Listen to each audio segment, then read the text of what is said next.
Hola a todos y bienvenidos a Biología de Tranquis. En el episodio pasado comenzamos una serie sobre sistemas de reproducción sexual. En este tipo de sistemas, los distintos individuos producen células sexuales o gametos. Estas células llevan parte de la información genética de su progenitor y su función es fusionarse con un gameto que normalmente, pero no siempre, proviene de otro progenitor. Entre las células con núcleo coloniales complejas, como animales o plantas, estos gametos aparecen en dos variedades distintas dentro de una especie dada. Unos son más grandes, inmóviles, y son costosos de producir, así que se producen en pocas cantidades. Un organismo que produzca este tipo de gametos, por convención, se conoce como hembra. Los gametos del otro tipo son muy pequeños, móviles, y cada uno de ellos requiere poquísima inversión de energía para fabricar. Así que cada vez que se producen muchos. Por su parte, y de nuevo por convención, a los organismos que fabrican este tipo de gametos se los conoce como machos. A esto de tener gametos distintos se lo llama anisogamia, y una forma extrema de anisogamia, la oogamia, predomina entre animales y plantas terrestres. En el episodio pasado exploramos algunas de las posibles razones que pudieron llevar a que este sistema haya aparecido varias veces de forma independiente en distintos grupos de organismos, y de por qué, siempre que ha aparecido, ha resultado en la coexistencia de dos tipos de gametos y no más. Pero hoy no venimos a hablar de eso, porque en el episodio pasado vimos también que la oogamia no es el único sistema sexual posible. Existen formas de anisogamia más moderadas, y muchos organismos, de hecho, no tienen sexos separados en absoluto. En este último caso, se habla de isogamia, una situación en la que todos los gametos son aparentemente iguales. Sin embargo, esta igualdad es solo morfológica.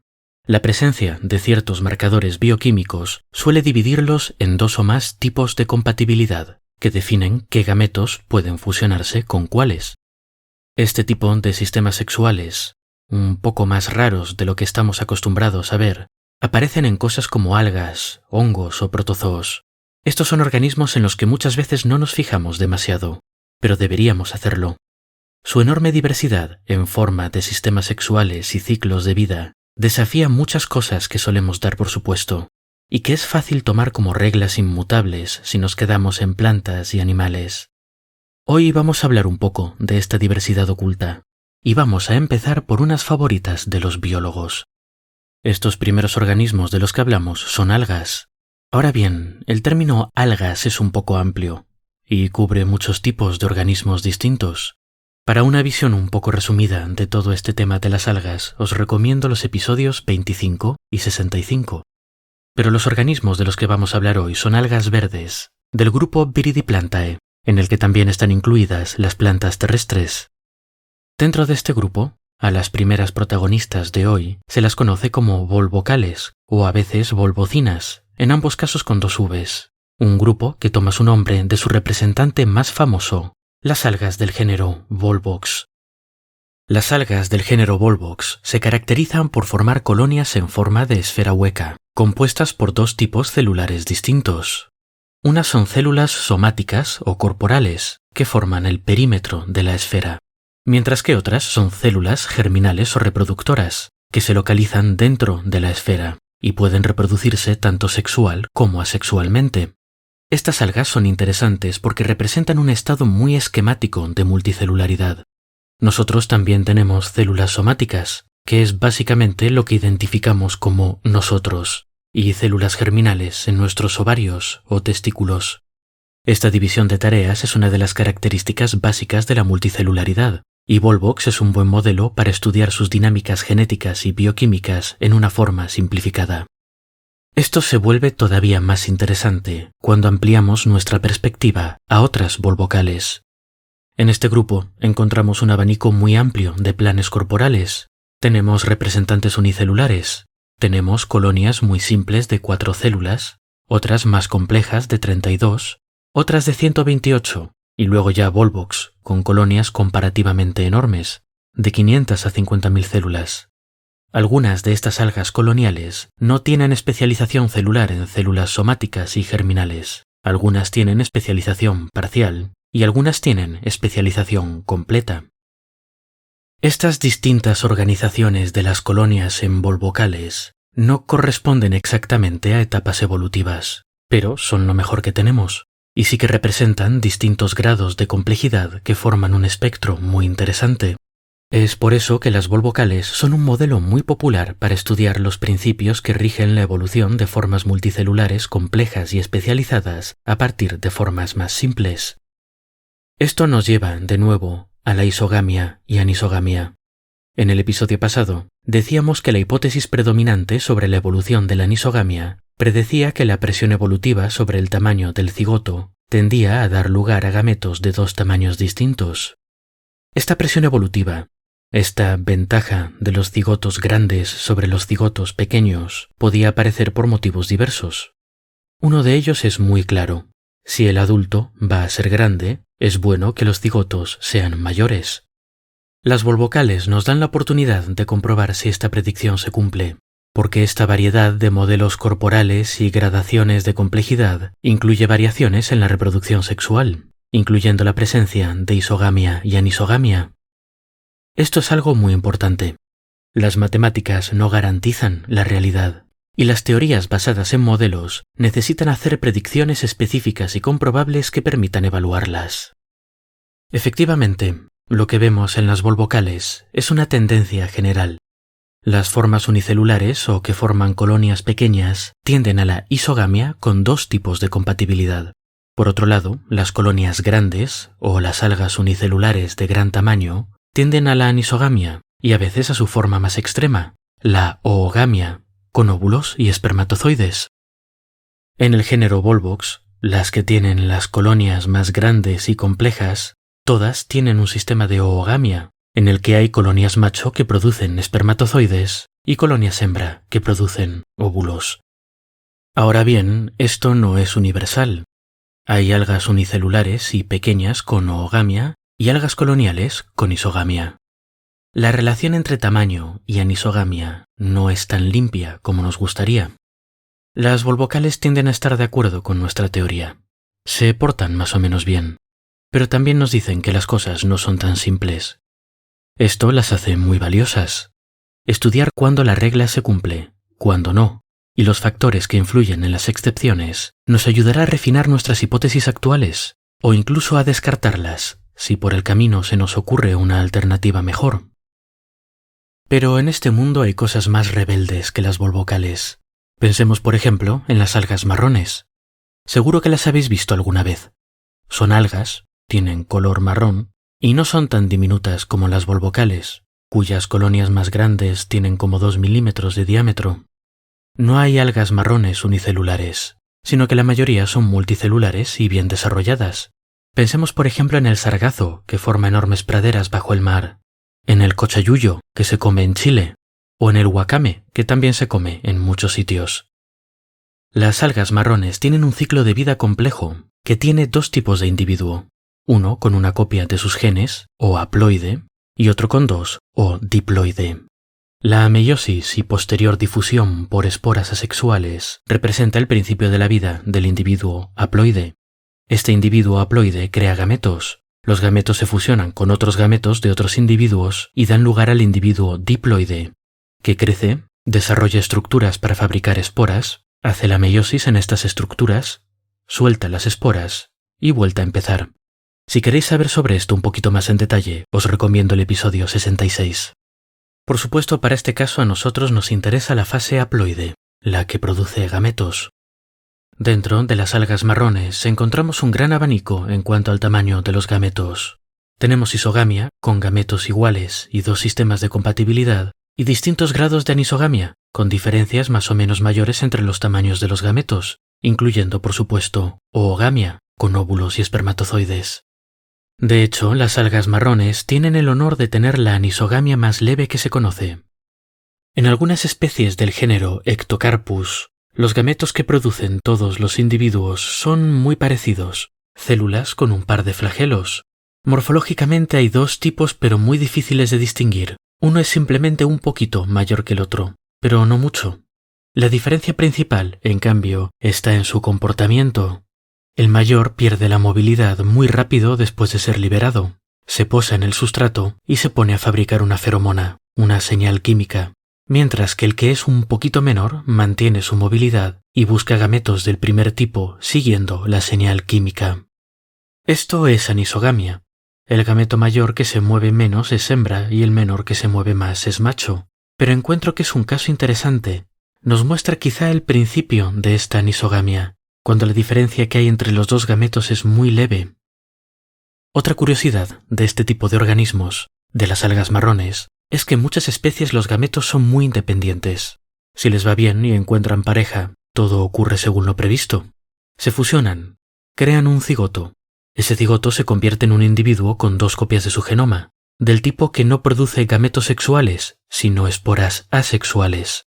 El nombre técnico para este individuo, que tiene 2 copias de su genoma, es diploide y produce esporas, es esporófito. El esporófito hace la meiosis, crea esporas asexuales y estas esporas dan lugar a individuos con una única copia de su genoma que crean gametos, también llamados gametófitos. Pero en muchas algas marrones, los gametos hembra, los gametos grandes, son capaces de desarrollarse incluso si no encuentran pareja.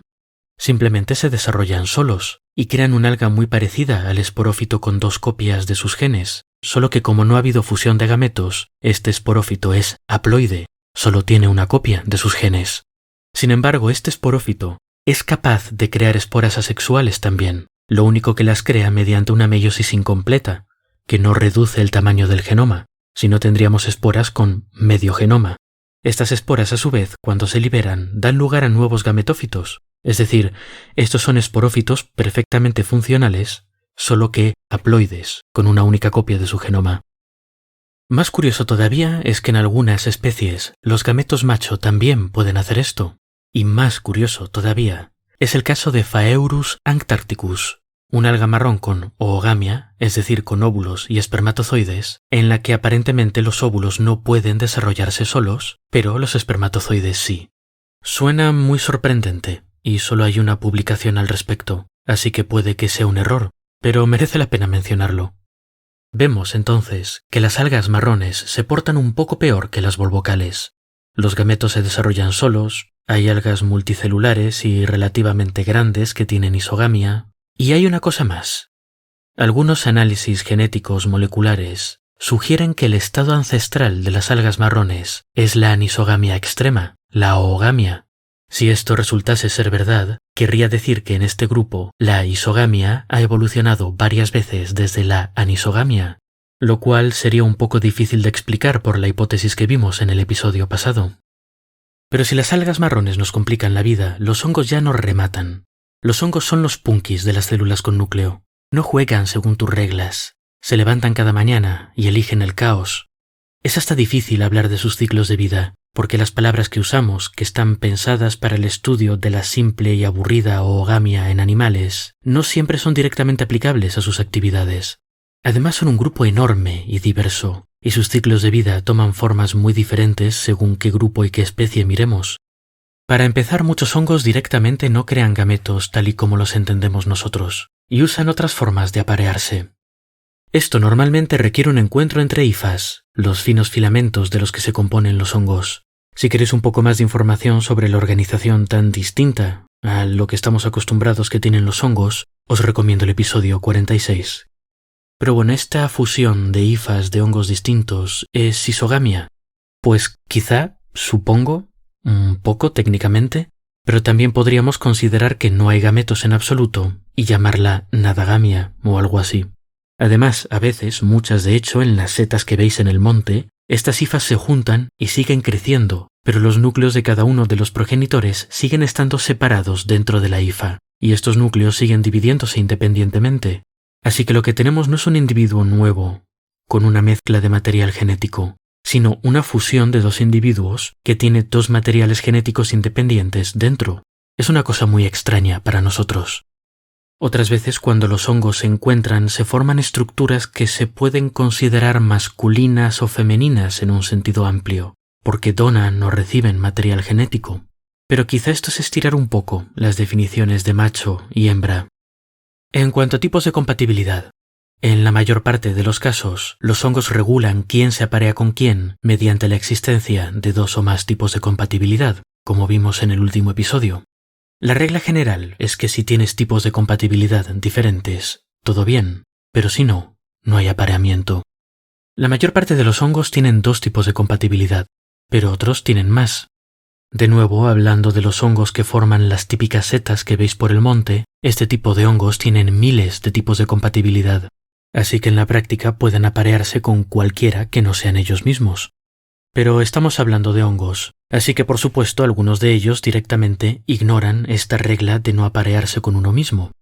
Es el caso de Cryptococcus neoformans, un hongo que puede causar encefalitis y en el que las células con el mismo tipo de compatibilidad pueden aparearse alegremente.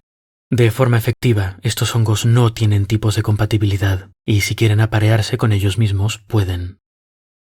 Otros hongos tienen 2 tipos de compatibilidad, pero hacen trampa. Es el caso de una levadura, un hongo unicelular, es como se les llama, al que debemos mucho, Saccharomyces cerevisiae, la levadura del pan y la cerveza. Al igual que las algas marrones, la levadura puede existir en formas con 2 copias de su genoma o con una. Las que tienen 2 copias pueden hacer meiosis para crear células con una copia, y las que tienen una copia pueden fusionarse para crear células con 2. En levadura, las células con una copia, equivalentes a gametos, tienen 2 tipos de compatibilidad, A y alfa. A se tiene que juntar con alfa, y alfa se tiene que juntar con A. El tema es que estos gametos pueden, mediante un truco de prestidigitación genética, cambiar su tipo de compatibilidad y aparearse con quien haga falta. Aunque este mecanismo existe en varios hongos, en varias levaduras, no se tiene muy claro por qué razón de ser tiene. Yo, evolutivamente hablando, diría que es porque son así, porque son hongos, porque pasan de todo y porque les encanta atormentar a los pobres biólogos. Pero, en fin, bromas aparte, los hongos son una demostración viviente de cómo la vida puede tener formas muy distintas de funcionar.